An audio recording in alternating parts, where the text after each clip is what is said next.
हर घर तिरंगा। मैं भी तिरंगा लगाने चला गया, तिरंगा लगाने लगा तो मेरे अड़ोसी ने मुझसे कहा, भाई पड़ोसी तो आप समझते हो, हाँ पड़ोसी होते हैं इधर वाले बाएं और दाएं वाले, अड़ोसी होते हैं सामने वाले। ज्ञान तो प्राप्त होना चाहिए ना आदमी को। तो मेरे अड़ोसी ने कहा, ये क्या तिरंगा लगा रहे हो, केसरिया रंग जो है वो हिंदुओं का है, सफेद इसमें ईसाइयों का है, हरा मुसलमानों का, सरदारों का है क्या? मैंने कहा, रे जो झंडे में डंडा है तेरे बाप का है क्या?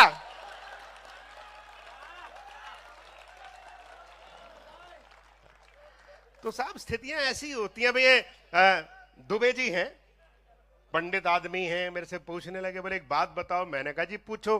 बोले पंडित समझदार होते हैं कि सरदार होते हैं? अब छत्तीसगढ़ के तो सम्राट हैं कविता के। मैंने कहा क्यों पंगा लिया, साथ रहे हम एक एक महीने, डेढ़ डेढ़ महीने बाहर विदेश में। मैंने कहा खाम का कोई जो है टोना टोटका कर दिया तो मारा जाऊंगा खाम का मैं। तो मैंने कहा पंडित ही समझदार होते हैं, उनके चोटी होती है और आकाश मार्ग से जो ज्ञान गंगा आती है वो सीधी की सीधी बुद्धि में प्रविष्ट हो जाती है। तो बोले रे एंटीना तो तुम्हारे भी लगा हुआ है, पगड़ी उतार के देख लो, पूरी की पूरी डिश रखी हुई है। मैंने कहा दुबे जी ज्ञान अपने को आता है, थोक में आता है, पर समस्या क्या है कि दाढ़ी से अर्थ होके नीचे चला जाता है। ये हास्य की बात थी, लेकिन ईमानदारी की बात यह है कि जब किसी सरदार जी की बुद्धि अर्थ होकर खेतों में पहुंचती है तो वहां फसलें नहीं सोना लहला उठता है। जब वह बुद्धि अर्थ होकर फैक्ट्री में पहुंचती है तो उत्पादन दुगना तिगना हो जाता है। और समस्त सदन का प्रेम और आशीर्वाद चाहूंगा, जब वो बुद्धि अर्थ होकर सीमाओं पर पहुंचती है तो देश की रक्षा के लिए बंदूकें उठ खड़ी होती हैं।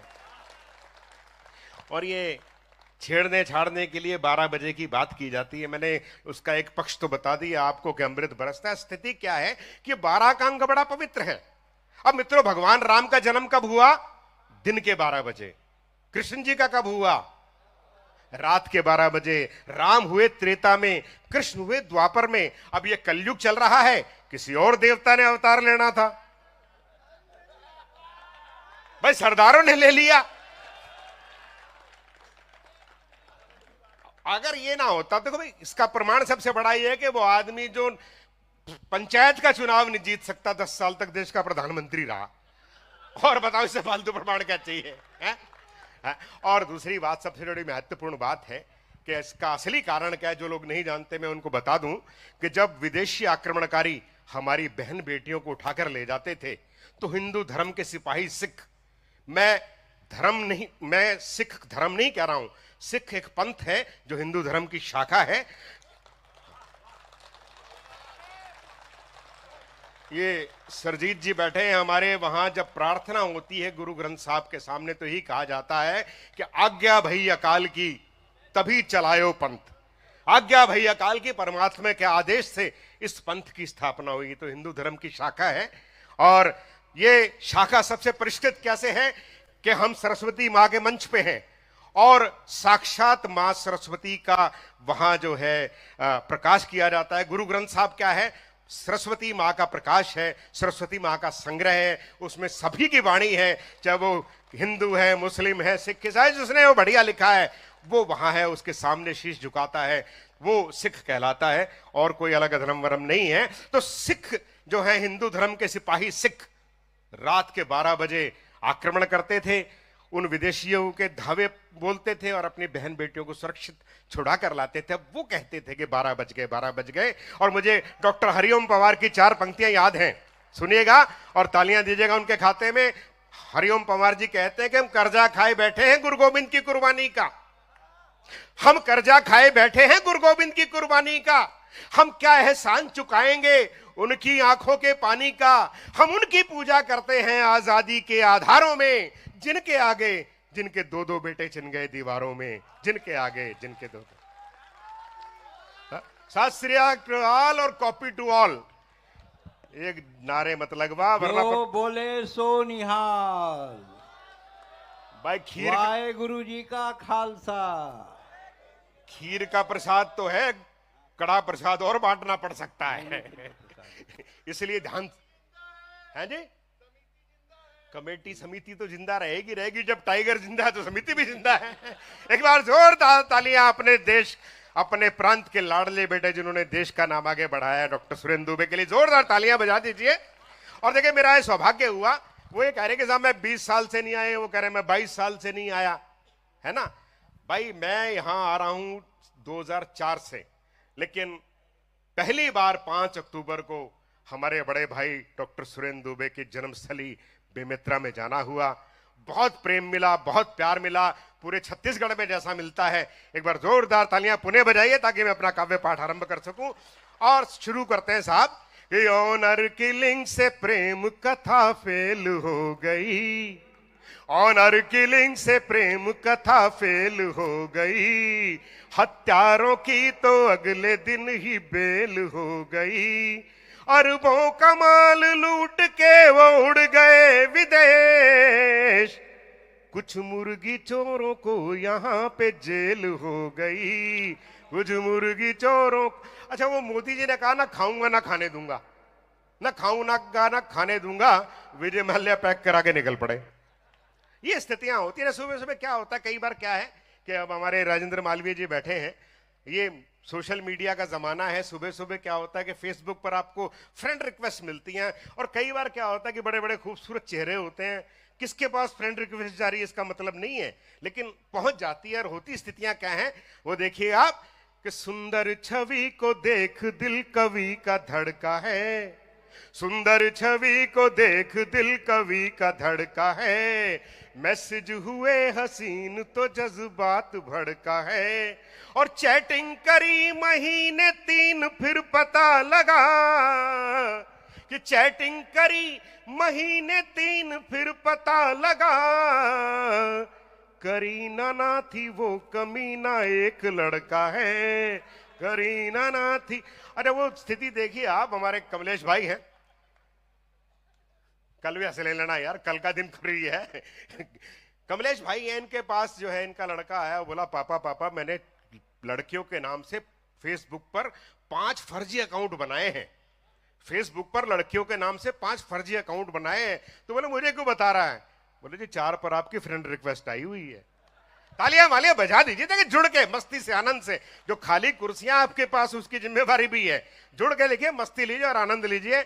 और देखिएगा आप साहब, कि वो मुस्कुराई तो मेरा दिल झंझनाया था, कि वो मुस्कुराई तो मेरा दिल झंझनाया था, उसने मिलाया हाथ न 10 दिन नहाया था, कि उसने मिलाया हाथ न 10 दिन नहाया था, वो प्यार से भैया मुझे कह के निकल गई, जैसे बार बार आना देलवी कह रही थी सबको भैया भैया भैया, कि वो प्यार से भैया मुझे कह के निकल गई, कल टैटू जिसके नाम का मैंने बनाया था, कल टैटू। और एक रचना सुने आप, कि ग्राहक ने 500 का नोट दुकानदार की ओर बढ़ाया, ग्राहक ने 500 का नोट दुकानदार की ओर बढ़ाया, दुकानदार ने जांचा परखा और नकली कह के वापस लौटाया। तो ग्राहक बोला ये नोट मुझे मंत्री जी के पीए ने दिया है, ये नोट मुझे मंत्री जी के पीए ने दिया है, असली है बिल्कुल धांसू है। दुकानदार बोला आरबीआई और धागा तो ठीक है, लेकिन इस नोट में गांधी जी की आंखों में आंसू हैं, लेकिन इस नोट में गांधी जी की आंखों में आंसू हैं। तो ग्राहक बोला तुम ठीक कह रहे हो, तुम ठीक कहते हो, प्रजातंत्र के आकाश में काले बादल घिर रहे हैं, ये नोट मुझे वोट देने के बदले में मिला है, शायद इसीलिए गांधी जी की आंखों से आंसू गिर रहे हैं, शायद इसीलिए। देखिए मेरी मातृभाषा पंजाबी है, मैंने अंग्रेजी में पढ़ाई की, और मेरी जो लिखने की भाषा है, मेरे सपनों की भाषा वो हिंदी है। कहीं अना देलवी कह रही थी कि मैं हिंदी और उर्दू को मिला दूं और बहन और मौसी को मिला दूं, तो ऐसा कुछ नहीं है। हिंदी और उर्दू में फर्क है सिर्फ इतना, अना जी, हिंदी और उर्दू में फर्क है सिर्फ इतना, ये ख्वाब देखते हैं, हम देखते हैं सपना। भाई इतनी लड़ाई और कोई झगड़ा थोड़ी, कोई लंबा चौड़ा। अच्छा, बड़ी खुशी की बात होती है जब हमारे प्रधानमंत्री मोदी जी गुजराती होने के बावजूद हिंदी में बात करते हैं। उन्होंने बताया कि उन्होंने हिंदी सीखी कैसे। मोदी जी ने बताया कि मैं चाय बेचते बेचते हिंदी सीख गया। आपने पढ़ा होगा, सुना होगा, मैं चाय बेचते बेचते हिंदी सीख गया। भाई इसमें क्या खास बात है? आधा पंजाब दारू पी पी के अंग्रेजी सीख गया। और विश्वास ना हो तो भगवंत मान से पूछ लो। अगले ने मां की कसम भी खाई थी, लेकिन हमारा भाई बड़ा है, इसने कोई कसम नहीं तोड़ी, ना कसम खाई ना तोड़ी, 8 साल से जो है नमस्ते कर दी। अरे एक खास बात और आपने देखी होगी, जब 2014 में पहली बार भारतीय जनता पार्टी की सरकार बनी तो उनके जो कार्यकर्ता हैं उन्होंने नमो टी स्टॉल करके खूब फ्री में चाय पिलाई कि आइए चाय पीजिए, मोदी जी कभी चाय बेचा करते थे, उनके सम्मान में चाय पीजिए। तो एक शराबी पड़ा हुआ था परले किनारे पे, वो बोला ये मोदी जी अगर 7-8 दिन किसी शराब के ठेके पे भी काम कर लेते तो इनके क्या बिगड़ जाना था। तो देखिए हर आदमी अपने अपने फायदे की सोचता है। वो एक समाचार छपा होगा, आपने पढ़ा होगा, देखा होगा, समाचार छपा के साथ मंगल ग्रह पे बर्फ भी और पानी भी है, मंगल ग्रह पे बर्फ भी और पानी भी है। तो शराबी बोला दारू और नमकीन तो यहीं से लेके जानी पड़ेगी। तो हर आदमी अपने अपने हिसाब से सोचता है। वो टीचर ने पूछा बच्चे से कि भारत में बर्फ सबसे ज्यादा कहां गिरती है? बच्चा बोला जी विस्की के गिलास में। अलग अलग उत्तर हैं। अच्छा, एक पत्नी अपने पति से बोली जब तुम अंग्रेजी पी के आते हो ना तो मुझे परी कहते हो, देसी पी के आते हो तो रानी कहते हो। आज कमबख्त कौन सी शराब पी के आए जो चुड़ैल चुड़ैल कह रहे हो? भाई अंग्रेजी पी के आते तो परी कहते हो, देसी पी के आते हो तो रानी कहते हो। आज कौन सी पी है जो चुड़ैल चुड़ैल कह रहे हो? पति बोला आज होश में हूं। तालियां वालियां बजा दीजिए, अगले का ड्राई डे चल रहा था। और ये उत्सव जो है दशहरा उत्सव समिति का मंच है। मैं तो आपको एक संदेश दूंगा कि शराब बुरी चीज है, आओ इसे खत्म करें। आपने मेरी आवाज सुनी होगी पीछे, बहुत लोगों ने टिकटॉक बनाए। शराब बुरी चीज है, आओ इसे खत्म करें। एक बोतल तुम करो, एक बोतल हम करें। मेरा मतलब कहने का साहब कि एक बोतल फोड़कर आप नाली में बहाओ, एक मैं बहाऊं। अब लोग वहां पहुंच जाते हैं, वो पहले ही पहुंचे होते हैं वहां, तो आप कर कह सकते हो उनका। अच्छा देखिए, सबसे बड़ी बात यह कि आजकल जो पढ़ाई लिखाई जरूरी होनी चाहिए, और वो जरूरी होती है। कई बार क्या है कि पढ़ाई लिखाई ना होने से अनपढ़ता के क्या क्या नुकसान है। मैं दुबे जी जब दुर्ग में रहा करते थे तो इनकी गली के बाहर एक पेंटर बैठा करता था। एक बार उसके पास बड़े अच्छे अच्छे बोर्ड बनने के लिए आए आगे। एक नाई, एक हेयर ड्रेसर बोर्ड दे गया लिखने के लिए, यहां बढ़िया हजामत की जाती है। 2 बोर्ड फिल्म वाले दे गए लिखने के लिए, खतरों के खिलाड़ी, बर्बाद करके रख देंगे। अच्छा, एक बोर्ड जो एक प्राइमरी स्कूल वाले दे गए लिखने के लिए, गवर्नमेंट प्राइमरी स्कूल। और साहब 2 बोर्ड पुलिस वालों ने दे दिए लिखने के लिए, पुलिस थाना, पुलिस नाका।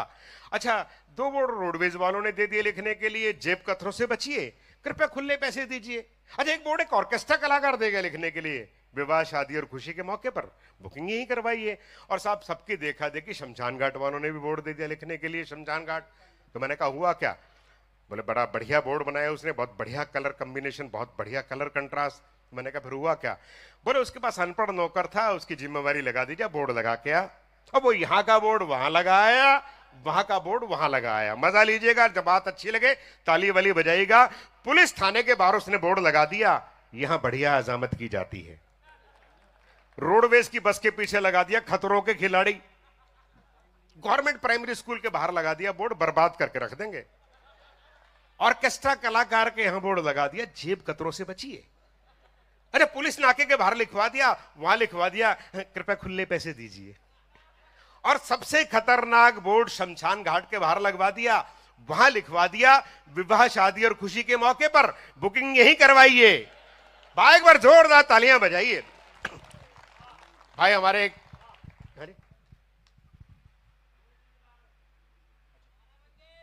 कोई नहीं, ये कमलेश भाई जो है आए और सबसे अंत में आए और फ्लाइट से इन्हें आना था। अब विवेक पांडे प्रधान हैं, इन्होंने कहा भी उनको लेने जाना है कमलेश जी को। तो इनोवा थी जिसमें 7 सीटर होती है, ड्राइवर के साथ 6 आदमी। 5 तैयार हो गए कार्यकर्ता कि हम लेके आएंगे, हम लेके आएंगे, हम लेके आएंगे।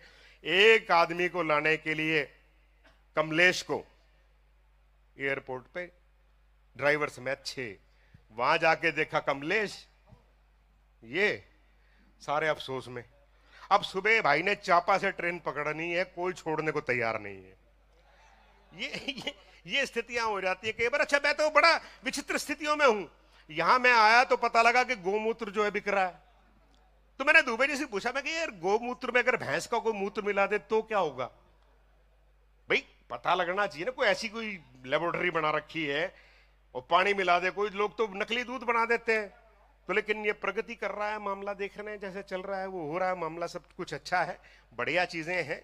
और मैं आपको एक रचना, हाँ क्योंकि समय की सीमा है और जिस रचना के लिए कहा गया, पर मैं वो पढ़ देता हूँ पहले, वो नेता वाली पढ़, थोड़ा जल्दी करके बस जल्दी करके, देखिए फिर पता नहीं कब आना होता है। कोरबा के स्पेलिंग भी बड़े गड़बड़ है ना, कोरबा को थोड़ा सा पढ़ लो तो कोबरा हो जाता है, तो आदमी को खतरा रहता है। तो आदमी जो आता है ऊपर डरता है कि भाई बढ़िया पढ़ेगा तो कोरबा है, नहीं तो तेरे लिए कोबरा है। हाँ तो एक रचना सुनिए बहुत बढ़िया। देखिए मैं जब पढ़ा करता था तो इनसे मैं टाइम ले रहा हूं इनका, क्योंकि उन्होंने तो खबर आना होता है, हम पता नहीं कब कब आएंगे। तो एक रचना सुन के, एक छोटी सी दो रचनाएं लगातार बिना किसी कोमा फुल स्टॉप के सुनाता हूं आपको। एक गीत है और एक वैसे। स्वागत है, पढ़ो। देखिए मैं जब इकोनॉमिक्स पढ़ा करता था 9वीं 10वीं में, तो मैंने पढ़ा कि India is a rich country inhabited bye poor, Bharat एक अमीर देश है जिसमें गरीब लोग रहते हैं। तो फिर मैंने अध्ययन किया, बड़ा हुआ तो पता लगा कि भाई वो लाल बहादुर शास्त्री जैसे नेता जिन्हें जब यूरोप जाना था तो नेहरू जी से कोट उधारा मांग के ले गए थे, वो अब नहीं रहे। गुलजारी लाल नंदा जो कि उप प्रधानमंत्री थे, वो किराए के मकान पे जिनकी मृत्यु हुई। जॉर्ज फर्नांडिस जैसे लोग जिनके पास 4-5 कुर्ते पैजामे ही थे। ऐसे काफी लोग हैं जिनके नाम गिनाए हर पार्टी के, हर दल के, तो वो लोग नहीं रहे। अब वो लोग आ गए राजनीति में, ज्यादातर जो 5 लाख से 50 लाख कमाना चाहते हैं, 5 करोड़ से 500 करोड़ कमाना चाहते हैं। तो हमारे देश की जो निर्धनता के कारण है वो नेता लोग। एक गीत सुनिए हास्य का और व्यंग का गीत है, आप आनंद लीजिएगा। कि ज्यादा नेता बगुले हैं, ज्यादा नेता बगुले हैं, दिखते हैं मोर। ताल दीजिएगा तालियों के, आपको आनंद आएगा। ज्यादा नेता बगुले हैं, दिखते हैं मोर, चाट गए देश की फसल पोर पोर। ज्यादा नेता बगुले हैं, दिखते हैं मोर, चाट गए देश की फसल पोर पोर। ज्यादा नेता। और देखिए आप, झोंपड़ी में पैदा हुए 10 हैं महल, झोंपड़ी में पैदा हुए 10 हैं महल, काम है दलाली कहें जनता की टहल, काम है दलाली कहें जनता की टहल। सारे रिश्तेदार धंधे में लगे हुए, सारे रिश्तेदार धंधे में लगे हुए, जो है भ्रष्टाचारी इनके सगे हुए। नवी फेल देश की संभाले बागडोर। ज्यादा नेता बगुले हैं, दिखते हैं मोर, चाट गए देश की फसल पोर पोर। ज्यादा नेता। और देखिएगा आप कि धर्म की कुछ ने लगाई है दुकान, धर्म की कुछ ने लगाई है दुकान, कुछ ने सजाए जातिवादी पकवान। किसको लड़ाए किससे छांट रहे हैं, आरक्षण का लॉलीपॉप बांट रहे हैं। चाहते हैं खून देखना ये चहूं और। ज्यादा नेता बगुले हैं, दिखते हैं मोर, चाट गए देश की फसल पोर पोर। ज्यादा नेता। और अंतिम बंद देखें आप इसका। हाँ भाई। कि मुफ्त में बिजली कोई लुटा रहा, मुफ्त में बिजली कोई लुटा रहा, अन्न धन बांट के कोई लुभा रहा, अन्न धन बांट के कोई लुभा रहा। दिन रात भर्तियों में घोटाले करे, कि दिन रात भर्तियों में घोटाले करे, पुल और सड़कों से पेट ये भरे। कोयला पचाए कोई चारा चोर।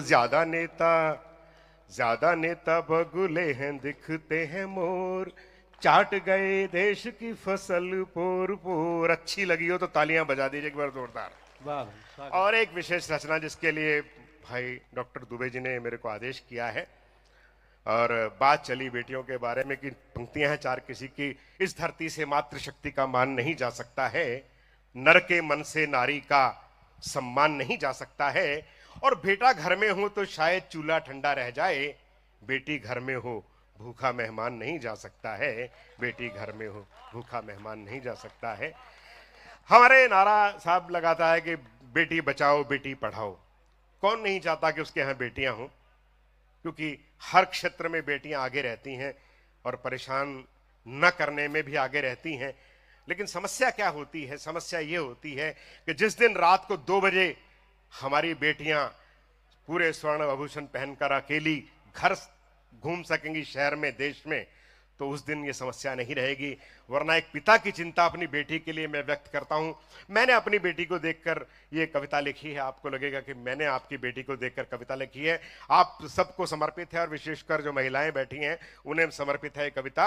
एक पिता की चिंता अपनी बेटी के बारे में है। जलती आग सीने में, नहीं डरता सिकंदर से। है जलती आग सीने में, नहीं डरता सिकंदर से, मगर हूं बाप बेटी का, डरा रहता हूं अंदर से। मगर हूं बाप बेटी का, डरा रहता हूं अंदर से। वो दिखती हंसिनी सी है, वो कोयल जैसा गाती है। वो दिखती हंसिनी सी है, वो कोयल जैसा गाती है। उजाला हर तरफ होता, वो जब भी मुस्कुराती है।